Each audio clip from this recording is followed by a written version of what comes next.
लीजिए सुनिए प्रेमचंद की लिखी कहानी पंच परमेश्वर। वाचन समीर गोस्वामी का है। जुम्मन शेख और अलगू चौधरी में गाढ़ी मित्रता थी। साझे में खेती होती थी, कुछ लेन देन में भी साझा था। एक को दूसरे पर अटल विश्वास था। जुम्मन जब हज करने गए थे तब अपना घर अलगू को सौंप गए थे और अलगू जब कभी बाहर जाते तो जुम्मन पर अपना घर छोड़ देते थे। उनमें न खान पान का व्यवहार था, न धर्म का नाता, केवल विचार मिलते थे। मित्रता का मूल मंत्र भी यही है। इस मित्रता का जन्म उसी समय हुआ जब दोनों मित्र बालक ही थे और जुम्मन के पूज्य पिता जुमराती उन्हें शिक्षा प्रदान करते थे। अलगू ने गुरुजी की बहुत सेवा की थी, खूब रकाबियां मांझी, खूब प्याले धोए। उनका हुक्का एक क्षण के लिए भी विश्राम न लेने पाता था, क्योंकि प्रत्येक चिलम अलगू को आध घंटे तक किताबों से अलग कर देती थी। अलगू के पिता पुराने विचारों के मनुष्य थे। उन्हें शिक्षा की अपेक्षा गुरु की सेवा शुश्रूषा पर अधिक विश्वास था। वो कहते थे कि विद्या पढ़ने से नहीं आती, जो कुछ होता है गुरु के आशीर्वाद से। बस गुरु जी की कृपा दृष्टि चाहिए। अतएव यदि अलगू पर जुमराती शेख के आशीर्वाद अथवा सत्संग का कुछ फल न हुआ तो ये मानकर संतोष कर लेगा कि विद्योपार्जन में उसने यथाशक्ति कोई बात उठा नहीं रखी। विद्या उसके भाग्य ही में न थी तो कैसे आती। मगर जुमराती शेख स्वयं आशीर्वाद के कायल न थे। उन्हें अपने सोटे पर अधिक भरोसा था और उसी सोटे के प्रताप से आज आसपास के गांव में जुम्मन की पूजा होती थी। उनके लिखे हुए रहननामे या बेनामे पर कचहरी का मुहर्रिर भी कलम न उठा सकता था। हल्के का डाकिया, कांस्टेबल और तहसील का चपरासी सब उनकी कृपा की आकांक्षा रखते थे। अतएव अलगू का मान उनके धन के कारण था, तो जुम्मन शेख अपनी अनमोल विद्या से ही सबके आदर पात्र बने थे। जुम्मन शेख की एक बूढ़ी खाला यानी मौसी थी। उसके पास कुछ थोड़ी सी मिल्कियत थी, परंतु उसके निकट संबंधियों में कोई न था। जुम्मन ने लंबे चौड़े वादे करके वो मिल्कियत अपने नाम लिखवा ली थी। जब तक दानपत्र की रजिस्ट्री न हुई थी तब तक खाला जान का खूब आदर सत्कार किया गया। उन्हें खूब स्वादिष्ट पदार्थ खिलाए गए, हलवे पुलाव की वर्षा सी की गई। पर रजिस्ट्री की मुहर ने इन खातिरदारियों पर भी मानो मुहर लगा दी। जुम्मन की पत्नी करीमन रोटियों के साथ कड़वी बातों के कुछ तेज तीखे सालन भी देने लगी। जुम्मन शेख भी निठुर हो गए। अब बेचारी खाला जान को प्रायः नित्य ही ऐसी बातें सुननी पड़ती थी। बुढ़िया न जाने कब तक जिएगी। 2-3 बीघे ऊसर क्या दे दिया, मानो मोल ले लिया। बघारी दाल के बिना रोटियां नहीं उतरती। जितना रुपया इसके पेट में झोंक चुके उतने से तो अब तक गांव मोल ले लेते। कुछ दिन खाला जान ने सुना और सहा, पर जब ना सहा गया तब जुम्मन से शिकायत की। जुम्मन ने स्थानीय कर्मचारी गृह स्वामी के प्रबंध में दखल देना उचित न समझा। कुछ दिन तक और यूं ही रोध होकर काम चलता रहा। अंत में एक दिन खाला ने जुम्मन से कहा, बेटा, तुम्हारे साथ मेरा निर्वाह न होगा। तुम मुझे रुपए दे दिया करो, मैं अपना पका खा लूंगी। जुम्मन ने धृष्टता के साथ उत्तर दिया, रुपए क्या यहां फलते हैं? खाला ने नम्रता से कहा, मुझे कुछ रूखा सूखा चाहिए भी कि नहीं?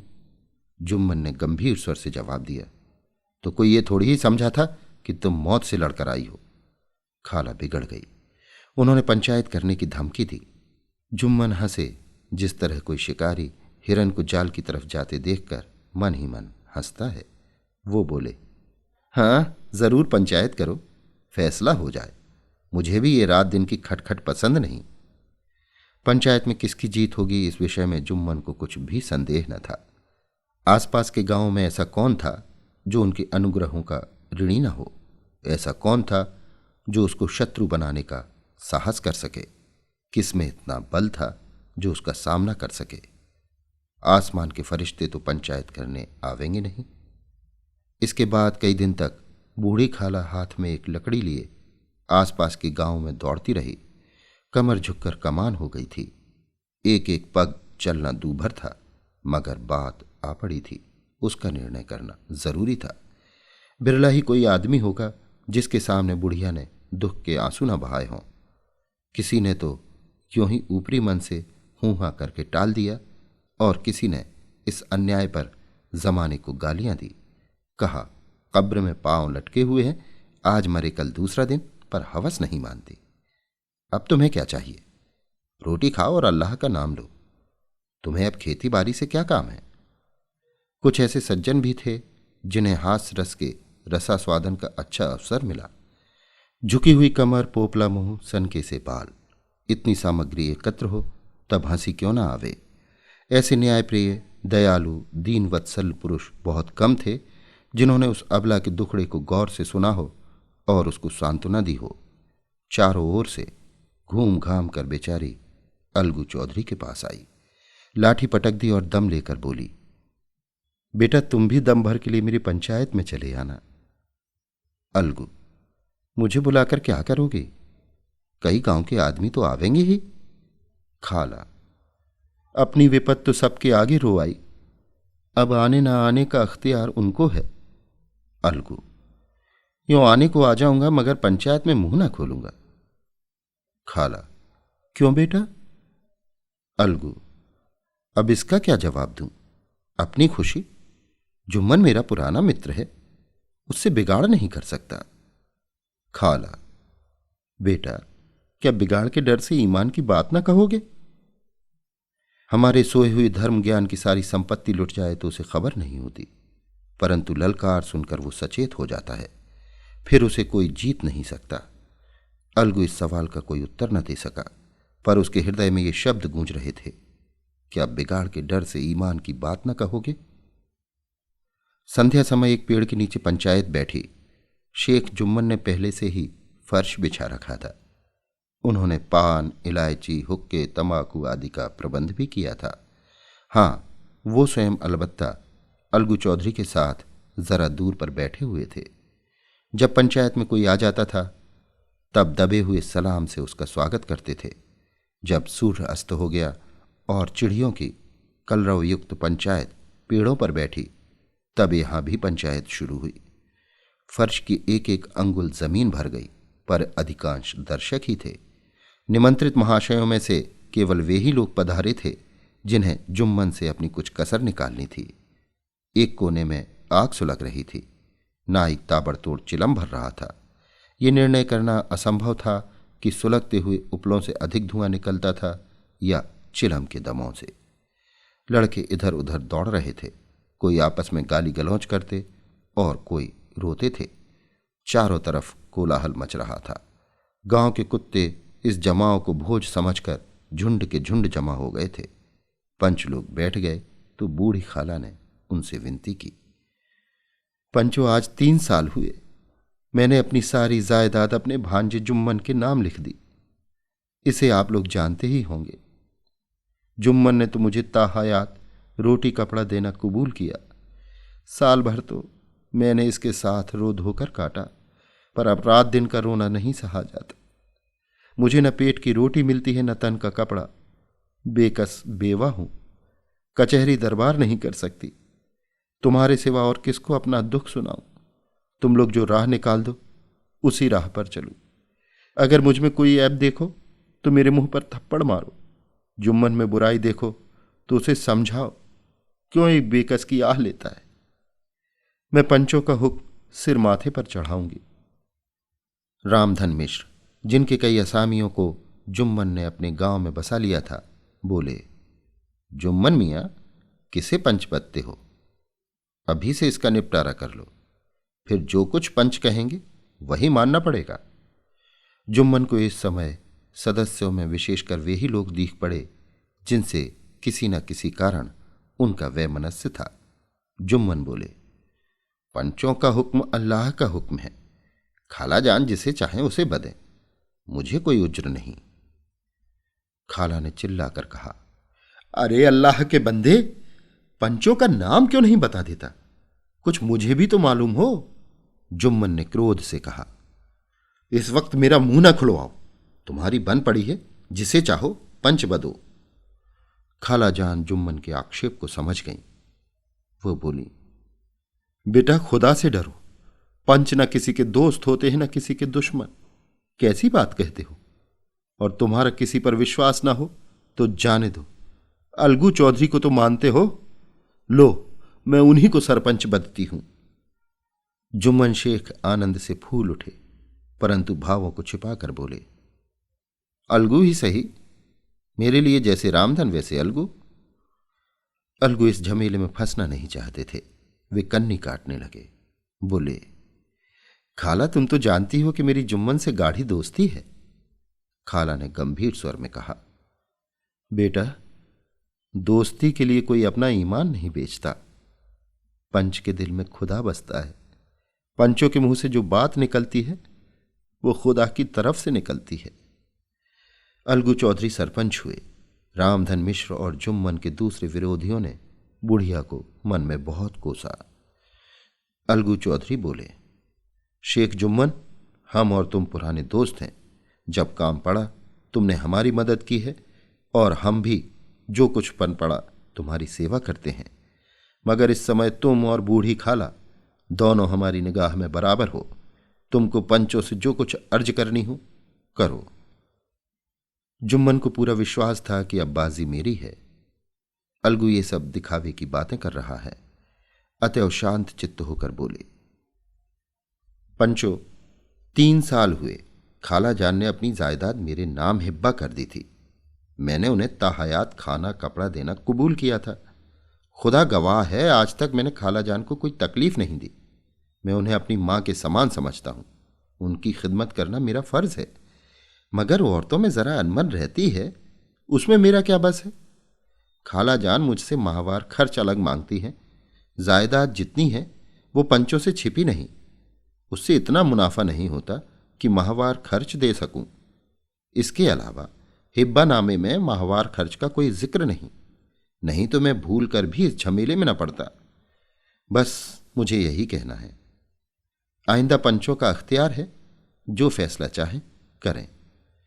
अलगू चौधरी को हमेशा कचहरी से काम पड़ता था, अतएव वो पूरा कानूनी आदमी था। उसने जुम्मन से जिरह शुरू की। एक एक प्रश्न जुम्मन के हृदय पर हथौड़े की चोट की तरह पड़ता था। रामधन मिश्र इन प्रश्नों पर मुग्ध हुए जाते थे। जुम्मन चकित थे कि अलगू को क्या हो गया। अभी ये अलगू मेरे साथ बैठा हुआ कैसी कैसी बातें कर रहा था। इतनी ही देर में ऐसी काया पलट हो गई कि मेरी जड़ खोदने पर तुला हुआ है। ना मालूम कब की कसर ये निकाल रहा है। क्या इतने दिनों की दोस्ती कुछ भी काम ना आवेगी? जुम्मन शेख तो इसी संकल्प विकल्प में पड़े हुए थे कि इतने में अलगू ने फैसला सुनाया। जुम्मन शेख, पंचों ने इस मामले पर विचार किया। उन्हें ये नीति संगत मालूम होता है कि खाला जान को माहवार खर्च दिया जाए। हमारा विचार है कि खाला की जायदाद से इतना मुनाफा अवश्य होता है कि माहवार खर्च दिया जा सके। बस यही हमारा फैसला है। अगर जुम्मन को खर्च देना मंजूर ना हो तो हिब्बा नामा रद्द समझा जाए। यह फैसला सुनते ही जुम्मन सन्नाटे में आ गए। जो अपना मित्र हो वो शत्रु का व्यवहार करे और गले पर छुरी फेरे।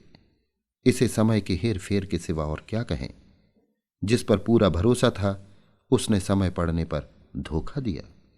ऐसे ही अवसरों पर झूठे सच्चे मित्रों की परीक्षा की जाती है। यही कलयुग की दोस्ती है। अगर लोग ऐसे कपटी धोखेबाज न होते तो देश में आपत्तियों का प्रकोप क्यों होता। ये हैजा प्लेग आदि व्याधियां दुष्कर्मों के ही दंड हैं। मगर रामधन मिश्र और अन्य पंच अलगू चौधरी की इस नीति परायणता की प्रशंसा जी खोल कर रहे थे। वे कहते थे, इसका नाम पंचायत है। दूध का दूध और पानी का पानी कर दिया। दोस्ती दोस्ती की जगह है, किंतु धर्म का पालन करना मुख्य है। ऐसे ही सत्यवादियों के बल पर पृथ्वी ठहरी है, नहीं तो वो कब की रसातल को चली जाती। इस फैसले ने अलगू और जुम्मन की दोस्ती की जड़ हिला दी। अब वे साथ साथ बातें करते नहीं दिखाई देते। इतना पुराना मित्रता रूपी वृक्ष सत्य का एक झोंका भी न सह सका। सचमुच वो बालू की ही जमीन पर खड़ा था। उनमें अब शिष्टाचार का अधिक व्यवहार होने लगा। एक दूसरे की आवभगत ज्यादा करने लगा। वे मिलते जुलते थे, मगर उसी तरह जैसे तलवार से ढाल मिलती है। जुम्मन के चित्त में मित्र की कुटिलता आठों पहर खटका करती थी। उसे हर घड़ी यही चिंता रहती थी कि किसी तरह बदला लेने का अवसर मिले। अच्छे कामों की सिद्धि में बड़ी देर लगती है, पर बुरे कामों की सिद्धि में ये बात नहीं होती। जुम्मन को भी बदला लेने का अवसर जल्दी ही मिल गया। पिछले साल अलगू चौधरी बटेसर से बैलों की एक बहुत अच्छी गोई मोल लाए थे। बैल पछाही जाति के सुंदर बड़े बड़े सींगों वाले थे। महीनों तक आसपास के गांवों के लोग दर्शन करते थे। देवयोग से जुम्मन की पंचायत के 1 महीने बाद इस जोड़ी का एक बैल मर गया। जुम्मन ने दोस्तों से कहा, यह दगाबाजी की सजा है। इंसान सब्र भले ही कर जाए, पर खुदा नेक बद सब देखता है। अलगू को संदेह हुआ कि जुम्मन ने बैल को विष दिला दिया है। चौधराइन ने भी जुम्मन पर ही इस दुर्घटना का दोषारोपण किया। उसने कहा, जुम्मन ने कुछ कर करा दिया है। चौधराइन और करीमन में इस विषय पर एक दिन खूब ही वाद विवाद हुआ। दोनों देवियों ने शब्द बाहुल्य की नदी बहा दी। व्यंग, वक्रोक्ति, अन्योक्ति और उपमा आदि अलंकारों में बातें हुई। जुम्मन ने किसी तरह शांति स्थापित की। उन्होंने अपनी पत्नी को डांट डपट कर समझा दिया। वो उसे उस रणभूमि से हटा भी ले गए। उधर अलगू चौधरी ने समझाने बुझाने का काम अपने तर्कपूर्ण सोंटे से लिया। अब अकेला बैल किस काम का? उसका जोड़ बहुत ढूंढा गया, पर ना मिला। निदान ये सलाह ठहरी कि इसे बेच डालना चाहिए। गांव में एक समझू साहू थे। वो इक्का गाड़ी हाँकते थे। गांव के गुड़ घी लाद कर मंडी ले जाते, मंडी से तेल नमक भर लाते और गांव में बेचते। इस बैल पर उनका मन लहराया। उन्होंने सोचा, ये बैल हाथ लगे तो दिन भर में बेखटके 3 खेप हों। आजकल तो एक ही खेप में लाले पड़े रहते हैं। बैल देखा, गाड़ी में दौड़ाया, बाल भौरे की पहचान कराई, मोल तोल किया और उसे लाकर द्वार पर बांध ही दिया। 1 महीने में दाम चुकाने का वादा ठहरा। चौधरी को भी गरज थी ही, घाटे की परवाह न की। समझू साहू ने नया बैल पाया तो लगे उसे रगेदने। वो दिन में 3-3, 4-4 खेपे करने लगे। न चारे की फिक्र थी न पानी की, बस खेपों से काम था। मंडी ले गए, वहां कुछ सूखा भूसा सामने डाल दिया। बेचारा जानवर अभी दम भी न ले पाया था कि फिर जोत दिया। अलगू चौधरी के घर था तो चैन की बंशी बजती थी। बैलराम छठे छमाहे कभी बहली में जोते जाते थे। खूब उछलते कूदते और कोसों तक दौड़ते चले जाते थे। वहां बैलराम का रातिब था। साफ पानी, दली हुई अरहर की दाल और भूसे के साथ खली, और यही नहीं, कभी कभी घी का स्वाद भी चखने को मिल जाता था। शाम सवेरे एक आदमी खरहरे करता, पहुंचता और सहलाता था। कहाँ वो सुख चैन, कहाँ ये 8 पहर की खपत। महीने भर ही में वो पिस सा गया। इक्के का जुआ देखते ही उसका लहू सूख जाता था। एक एक पग चलना दूभर था। हड्डियां निकल आई थी, पर था वो पानीदार। मार की बर्दाश्त न थी। एक दिन चौथी खेप में साहू जी ने दूना बोझ लादा। दिन भर का थका जानवर पैर न उठते थे, पर साहू जी कोड़े फटकारने लगे। बस फिर क्या था, बैल कलेजा तोड़कर चला। कुछ दूर दौड़ा और चाहा कि जरा दम ले लूं, पर साहू जी को जल्दी पहुंचने की फिक्र थी। अतः उन्होंने कई कोड़े बड़ी निर्दयता से फटकारे। बैल ने एक बार फिर जोर लगाया, पर अब की बार शक्ति ने जवाब दे दिया। वो धरती पर गिर पड़ा और ऐसा गिरा कि फिर ना उठा। साहू जी ने बहुत पीटा, टांग पकड़कर खींचा, नथनों में लकड़ी ठूंस दी, पर कहीं मृतक भी उठ सकता है। तब साहू जी को कुछ शक हुआ। उन्होंने बैल को गौर से देखा, खोलकर अलग किया और सोचने लगे कि गाड़ी कैसे घर पहुंचे। बहुत चीखे चिल्लाए, पर देहात का रास्ता बच्चों की आंख की तरह सांझ होते ही बंद हो जाता है। कोई नजर न आया। आसपास कोई गांव भी न था। मारे क्रोध के उन्होंने मरे हुए बैल पर और दुर्रे लगाए और कोसने लगे, अभागे तुझे मरना ही था तो घर पहुंचकर मरता।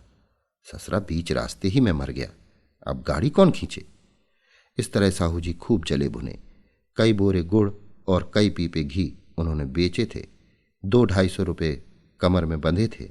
इसके सिवा गाड़ी पर कई बोरे नमक के थे। अतएव छोड़कर जा भी न सकते थे। लाचार बेचारे गाड़ी पर ही लेट गए। वहीं रत जगह करने की ठान ली। चिलम पी, गाया, फिर हुक्का पिया।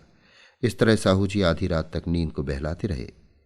अपनी जान में तो वो जागते ही रहे, पर पौ फटते ही जो नींद टूटी और कमर पर हाथ रखा तो थैली गायब। घबरा कर इधर उधर देखा तो कोई कनस्तर तेल भी न दारत। अफसोस में बेचारे ने सिर पीट लिया और पछाड़ खाने लगा। प्रातःकाल रोते बिलखते घर पहुंचे। सहुआइन ने जब ये बुरी सुनावनी सुनी तब पहले तो रोई, फिर अलगू चौधरी को गालियां देने लगी। निगोड़े ने ऐसा कुलच्छनी बैल दिया कि जन्म भर की कमाई लुट गई। इस घटना को हुए कई महीने बीत गए। अलगू जब अपने बैल के दाम मांगते तब साहू और सहुआइन दोनों ही झल्लाए हुए कुत्ते की तरह चढ़ बैठते और अंड बंड बकने लगते। वाह, यहां तो सारे जन्म की कमाई लुट गई, सत्यानाश हो गया, इन्हें दामों की पड़ी है। मुर्दा बैल दिया था, उस पर दाम मांगने चले हैं।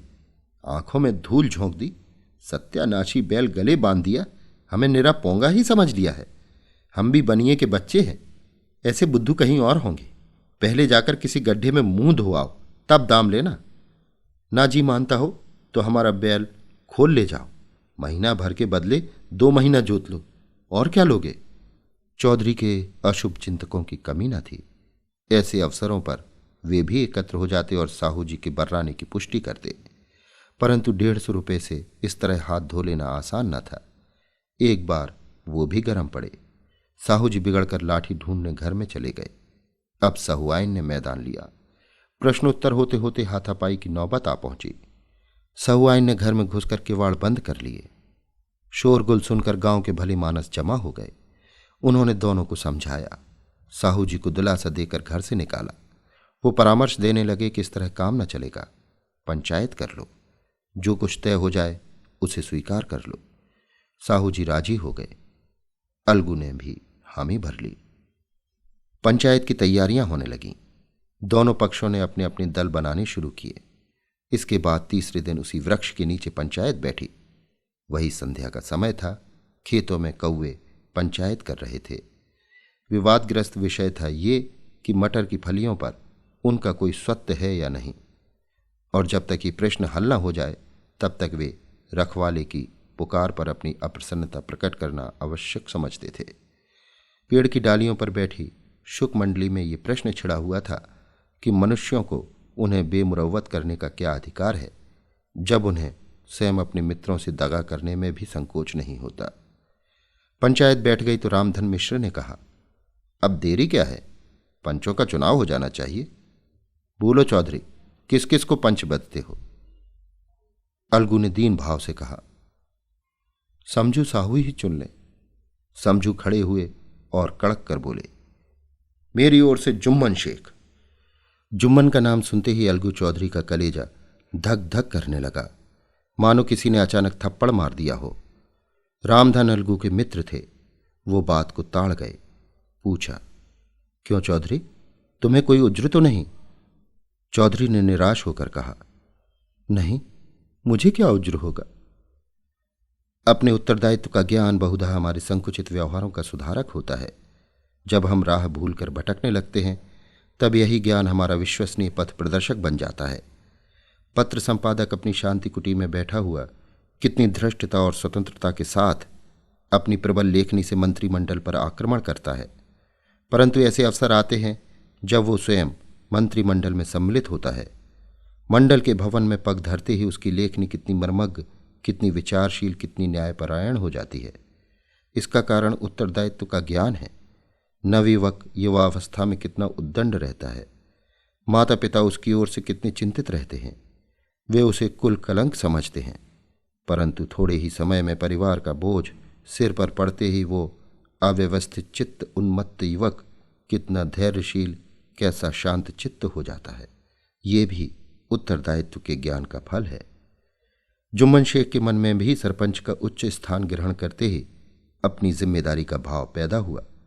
उसने सोचा, मैं इस वक्त न्याय और धर्म के सर्वोच्च आसन पर बैठा हूं।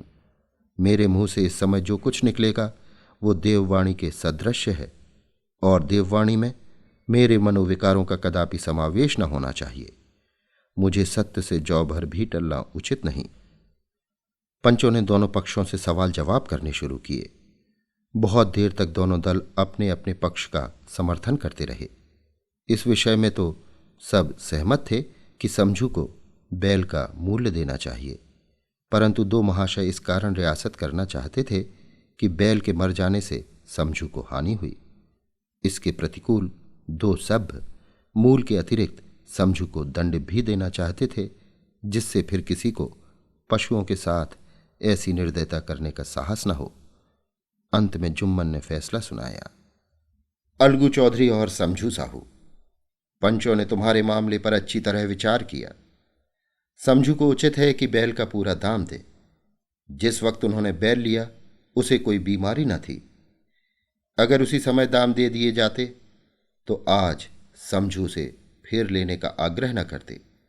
बैल की मृत्यु केवल इस कारण हुई कि उससे बड़ा कठिन परिश्रम लिया गया और उसके दाने चारे का कोई अच्छा प्रबंध न किया गया। रामधन मिश्र बोले, समझू ने बैल को जानबूझकर मारा है, अतः उससे दंड लेना चाहिए। जुम्मन बोले, ये दूसरा सवाल है, हमको इससे कोई मतलब नहीं। झगड़ू साहू ने कहा, समझू के साथ कुछ रियायत होनी चाहिए। जुम्मन बोले, ये अलगू चौधरी की इच्छा पर निर्भर है, ये रियायत करे तो उनकी भलमनसी। अलगू चौधरी फूले न समाये, उठ खड़े हुए और जोर जोर से बोले, पंच परमेश्वर की जय। इसके साथ ही चारों ओर से प्रतिध्वनि हुई, पंच परमेश्वर की जय। प्रत्येक मनुष्य जुम्मन की नीति को सराहता था। इसे कहते हैं न्याय। ये मनुष्य का काम नहीं, पंच में परमेश्वर वास करते हैं, ये उन्हीं की महिमा है। पंच के सामने खोटे को कौन खरा कह सकता है। थोड़ी देर बाद जुम्मन अलगू के पास आए और उनके गले लिपट कर बोले, भैया, जब से तुमने मेरी पंचायत की तब से मैं तुम्हारा प्राण घातक शत्रु बन गया था, पर आज मुझे ज्ञात हुआ कि पंच के पद पर बैठकर ना कोई किसी का दोस्त होता है न दुश्मन। न्याय के सिवा उसे और कुछ नहीं सूझता। आज मुझे विश्वास हो गया है कि पंच की जबान से खुदा बोलता है। अलगू रोने लगे। इस पानी से दोनों दिलों का मैल धुल गया। मित्रता की मुरझाई हुई लता फिर हरी हो गई।